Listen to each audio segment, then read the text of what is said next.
Hey, it's Laura with your latest tech update. Windows 11 is only a year old, but it looks like Windows 12 will be here sooner than you might think. Feature details are a little thin on the ground right now, and it's likely even Microsoft hasn't made all the big decisions yet.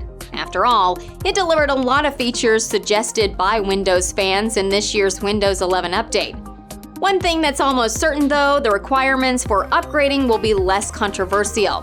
More PCs will be compatible with Windows 12 at launch compared to when Windows 11 came out.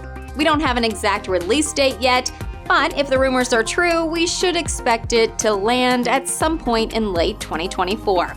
We're keeping a close eye on developments to see what it might mean for your business.